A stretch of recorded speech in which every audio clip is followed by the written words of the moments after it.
This hearing will come to order. The Senate Foreign Relations Committee meets today to consider the nominations of the nominees for Ambassador of Colombia, Peru, the Assistant Administrator for USAID Latin America and the Caribbean, and a nominee for the Executive Vice President of OPIC. And so we welcome all of the nominees. You'll forgive the chair, but he's sitting in for Chairman Dodd, and we're just on a vote that's going on right now in the Senate, so appreciate your patience. Let me make a few opening statements and turn to Senator Barrasso, and then we'll give an opportunity for each of our nominees to make their statement. Let me first say these series of nominees are important to our advocacy in the Western Hemisphere and our relationships in a hemisphere that is incredibly important to us. As someone who has followed the hemisphere for the 18 years that I've been in Congress and focused a great deal on it, I know, as I'm sure our nominees know, that we share a unique connection with Latin America, a connection that over 40 million Americans share along with me. Our ties to the region go beyond an interest in foreign policy.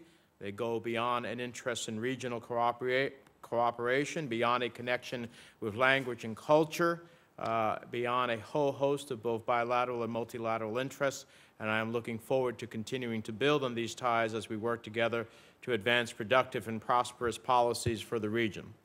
U.S. interests in the Western Hemisphere are diverse, including economic, political, and security concerns, and the play between them is complex. Our geographic proximity has ensured strong economic linkages between the United States and the region, with the United States being a major trading partner and largest source of foreign investment for many countries in the region. Free trade agreements with several countries have been critical aspects of U.S. economic linkages with the region. Latin America is also the largest source of U.S. immigration, both legal and illegal, with geographic proximity and economic conditions in the region being major factors driving migration trends. Curbing the flow of illicit drugs from Latin America into the United States has been a key component of our relations with the region for almost 2 decades, and we see very positive developments taking place in Latin America and the Caribbean, with countries making enormous strides over the past 2 decades in political development, with all countries but Cuba having relatively free and fair elections for the head of government. But there are still challenges. There are some times in which, while we have democratic elections, we have governments that are operating, in my mind, with the cloak of democracy, but not with the fulfillment of democracy, and challenging democratic institutions within their countries.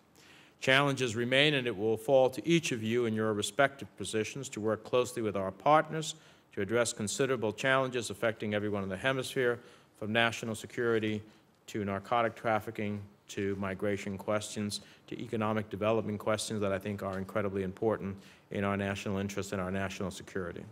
I firmly believe that the United States and Latin America need to work together to confront these mutual challenges, and together we have an opportunity to successfully overcome them.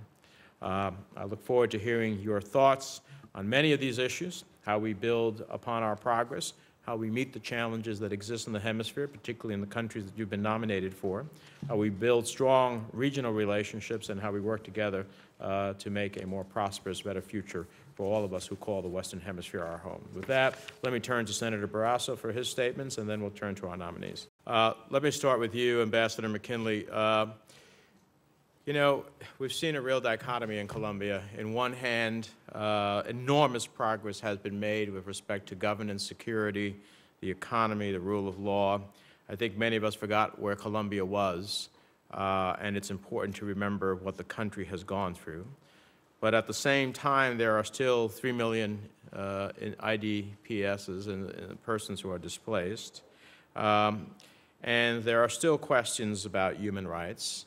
I'm wondering, do you believe that the election of President-elect Santos represents an opportunity for Colombians to renew their focus on tackling these problems in partnership with the United States? Do you believe that making human rights and the rule of law is one of your top priorities as our ambassador to that country? And lastly, what do you think about the possibilities of moving forward on the free trade agreement, do you think we have met our concerns sufficiently to move forward? Thank you, Mr. Chairman, for the question, or the questions. The U.S. government, since the conflict accentuated in Colombia in the 1990s, has been concerned and supporting the internally displaced population.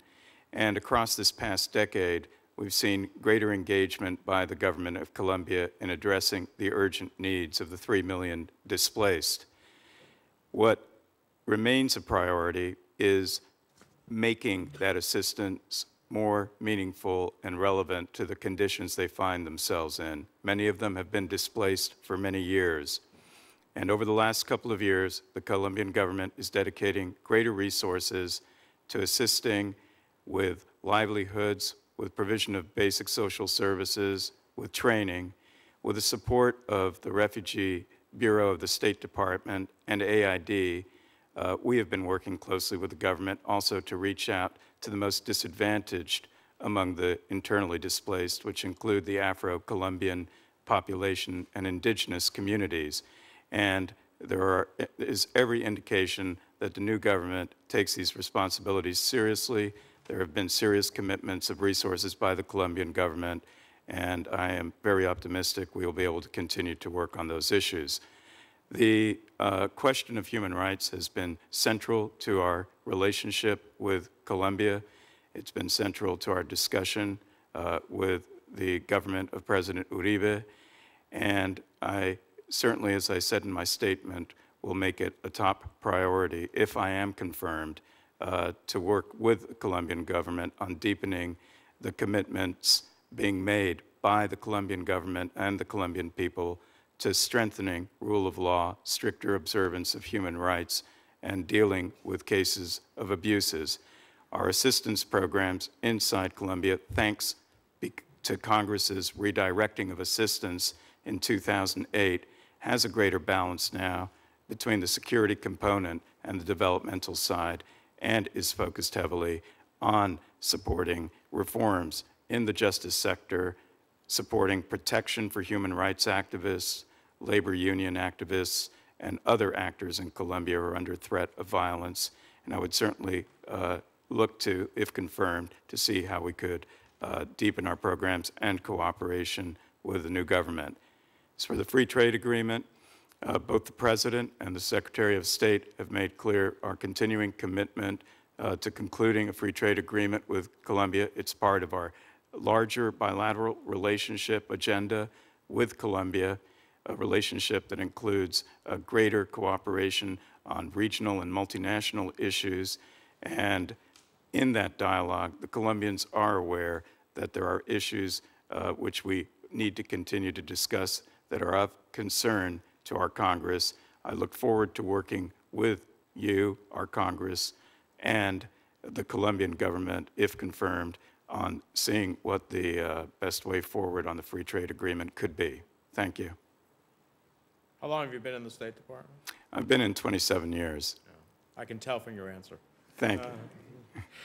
Ms. Lincoln, so let me ask you this. With Peru, the coca cultivation has risen by nearly 7% in 2009, despite all of our collective efforts.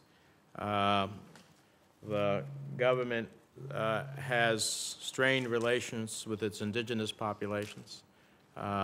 Some argue that the confrontations between the government of Peru and various indigenous communities are largely in response to the rapid encroachment of industry into the Amazon region.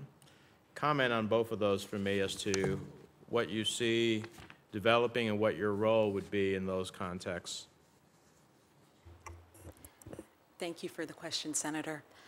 The recent UN report that reported increases in coca cultivation is obviously a cause for concern for all of us. That's one of many reports that we monitor and watch very carefully. The Peruvian government and our programs have been, as you know, quite successful. The region of San Martin that I referred to in my statement. The eradication process, where the Peruvians do forced manual eradication, and we come in with alternative development solutions, has proven to be remarkably successful. And 15 years ago, where we were talking about rampant drug trafficking in the Upper Huallaga Valley, in San Martin, that is really gone. And that's a remarkable accomplishment for the Peruvians and for the United States, and we need to replicate that model.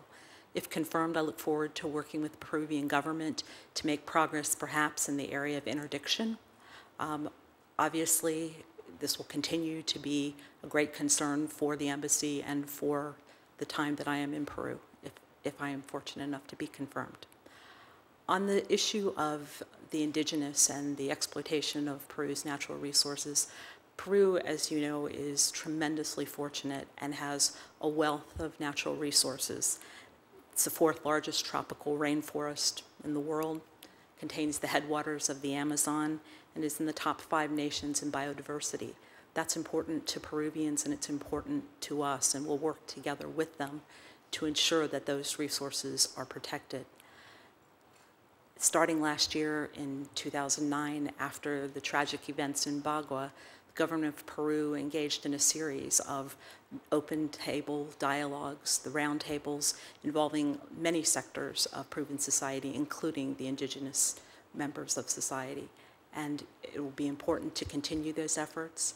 If confirmed, I look forward to supporting those efforts in with a variety of programs available to us. Thank you. I don't want my other 2 nominees to think, if I may just take another minute or 2. Mr. Feierstein, let me ask you, I'm a big supporter of USAID, but I have to be honest with you, it has been an agency that has been decimated over time. And in the Western Hemisphere, I wonder whether we have a comprehensive strategic view to advance our goals in the Western Hemisphere. I think too much of our policy is focused on short-term hard issues rather than on longer-term development issues. And I think that some of what we did, although I supported the initiative in Merida and Central America, a lot of it was focused on hard elements, and we neglected, at the beginning at least, the rule of law, institutional capacity building, things that will sustain us for quite a period of time and will help those countries actually move in a direction that can assist them in the ultimate goal that we collectively share. So I am a supporter, but it doesn't come with an open check or a blind loyalty. Give me a sense, if you are confirmed, working with the administrator, what your comprehensive vision is and how we're going to achieve some of it. Well, thank you, Mr. Chairman. I appreciate the question. As I noted in my opening statement, President Obama has laid out a vision for the hemisphere based on this concept of partnership. And I think it means at least 2 things for USAID. It suggests, on the one hand, that there's an opportunity to work with the more advanced and more developed countries in the hemisphere as donors. That is, working with the middle-income countries to support efforts in the lower-income countries. That would basically promote South-South collaboration, promote a healthier relationship in the hemisphere. It would also reduce some of the budget pressure that we have in the United States, but also take advantage of the tremendous experience that many of the countries in the hemisphere have.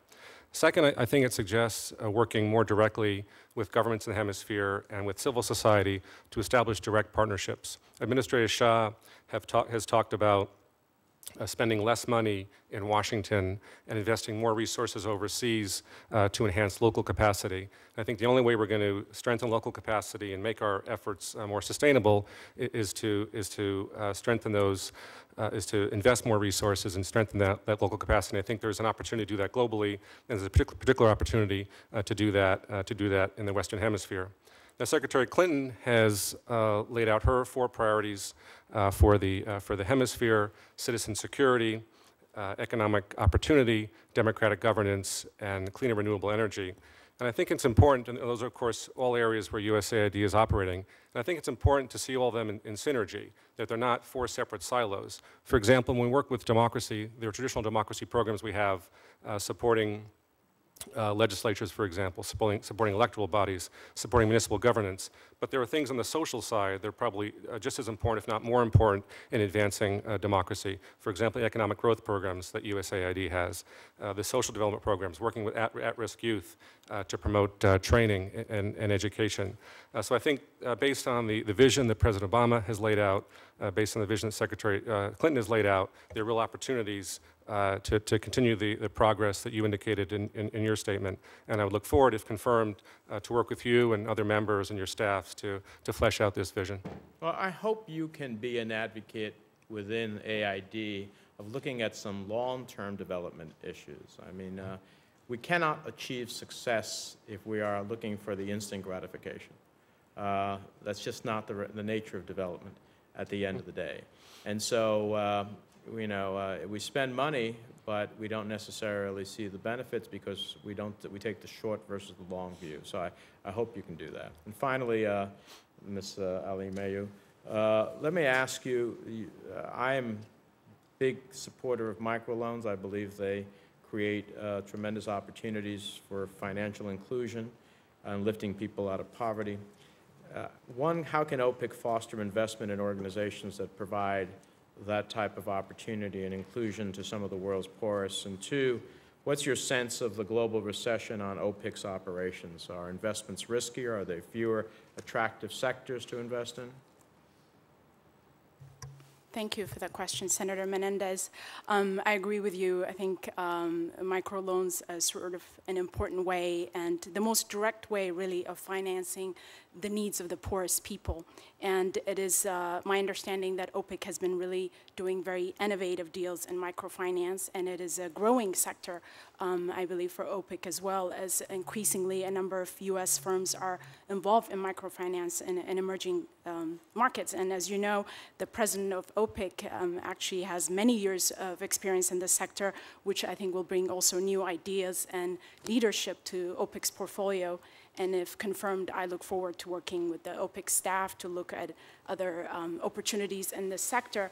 And on the global financial crisis and the recession question, I think actually that has made OPIC a lot more relevant and actually has sort of enhanced OPIC as you can imagine, companies that would normally be able to find financing and from commercial markets were not able to do so during this crisis and have come to OPIC as the financer and lender of last resort, and OPIC has been able to fill the gap, and we've seen actually a surge in deals in 2009, and so OPIC has been there, filled the gap to support US businesses during this crisis. And OPIC risk management staff have also have been aggressively monitoring OPIC's portfolio. And I think this is something that I find very important. Having a very good risk management system in place at OPIC, I think, is a priority. And if confirmed, I look forward to working with OPIC staff to ensure that we aggressively monitor the portfolio at OPIC. Thank you. Thank you. Well, we appreciate your answers and your willingness to serve. I personally look forward to supporting all of the nominees when they come before the committee for a vote.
I want the state leg affairs people who are sitting behind you to write in their notes how well I have behaved at this hearing, how nice I have been, for future reference when I am less nice and less behaved. So if you're not writing, thank you very much. I'm sorry for the audience. This is a thing that goes on between them and I. The record is going to remain open for the next 2 days so that members may send written questions if they choose to do so. I